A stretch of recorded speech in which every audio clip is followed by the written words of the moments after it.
To dive deeper into these subjects and more, we have our political analyst, the publisher of the Quorum Report, Harvey Kronberg. Harvey, welcome back to the show. Always good to be with you, James. So at his rally this weekend, Paxton was asked if he had made any headway in getting Senator John Cornyn to campaign with him. Listen to what he said. That's his decision. Look, he served the state of Texas for a long time. He did some good things. I respect that, and I honor his service. But it's up to him as to how involved he wants to be in the campaign. Have you had a conversation with him? All right, Harvey, that's me yelling. Have you had a conversation with him? The Attorney General said he had to go back and take pictures with the people who had attended his event, but time is running out for these two. Do you think they're going to come together? I frankly would be surprised if Cornyn actually did work with him.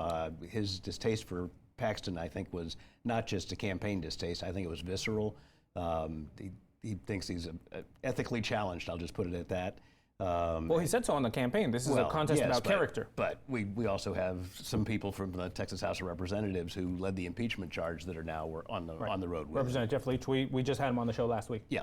Cornyn doesn't really have any future in Texas Republican Party politics, so I would be surprised, but anything is possible in this game. Now, what does that do, though, if Cornyn doesn't join the campaign for Paxton's chances of winning in November? Well, it makes it more difficult, but the big question is, do Republicans come back? And I'm not sure Cornyn's going to be that instrumental in it. The Republican strategy has to be to scare traditional Republican voters about Democrats and socialism and transgenders and whatever the boogeyman du jour is. Cornyn would be a nice compliment. He would be the cherry on top, but he would not be determinative. But in terms of bringing the Cornyn side of the Republican Party, wouldn't it be much more useful for Paxton to have? Again, Senator it would Cornyn be helpful, but I think that Cornyn's done a fine job already of defining Paxton, and I'm not sure that you can walk that back simply by saying we need unity and we need another Republican in the Senate. All right, now 4 polls have shown Tallarico actually leading Attorney General Paxton in this race. Do you believe that hype? How close is this race actually going to be, Harvey? Well, I do believe it's a 3 to 5 point. He's outside the margin of error, and I do believe those numbers, but frankly, Republicans haven't opened their guns up on him yet. Greg Abbott is getting ready to do a $10 million media buy, and he's not running against Gina Hinojosa, even though polling is showing her a point behind. He's going to be attacking the Democratic brand in general. $10 million. 2 years ago, Colin Allred, internal Republican polls showed him in a dead heat with Ted Cruz.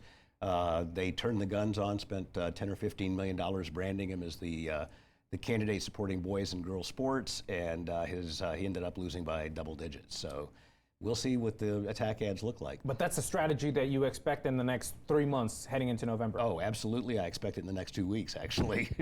Okay. Now, Paxton has also released his first Spanish language ad today. Is that a sign that this race is close? Absolutely. I think one of the big surprises is how well these polls are showing Tallarico performing among African Americans and Latinos as well as independents. Every subgroup that you can identify out there seems to be breaking hard for Tallarico.